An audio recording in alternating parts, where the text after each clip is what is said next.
आज नवरात्रीचा 5वा दिवस आहे. आज वसंत पंचमी, लक्ष्मी पंचमी आहे. आज आपल्याला एक उपाय करा, छोटासा उपाय.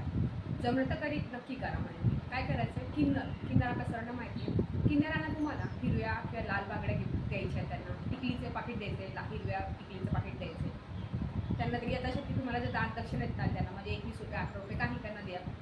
खूप छान आहे, तुम्हाला त्यांचे आशीर्वाद चांगले भेटतील. तुमची कोणतीही मनोकामना असू ती 100% होईल. सोबत तुम्हाला समजा ते नाही भेटले आणि सगळ्यांनाच भेटणं शक्य नाही आहे, तर तुम्ही काय करा, देवीच्या मंदिरात जा. देवीला तुम्ही हिरव्या बांगड्या, लाल बांगड्या किंवा टिकीचं पाकिट किंवा पानाचा विडा त्यात वेलची असेल, हिरवं पान, वेलची, बताशा हे सगळं तुम्ही देवीला अर्पण करा. तेही खूप छान आहे. समजा तुम्हाला मासिक धर्म आहे, विटाळे, सुतक आहे, तुम्ही करू शकत नाही आहे, काहीच करू शकत नाही, मग काय करा, ह्या सगळ्या गोष्टी ज्या आहेत तुम्ही एखाद्या लहान मुलींना गिफ्ट करा किंवा मंदिराबाहेर जे बसलेले असतात गरीब वगैरे असतात त्यांना ते तुम्ही दान केलं तरी चालेल. ह्या गोष्टी केल्यामुळे आई देवीची लक्ष्मी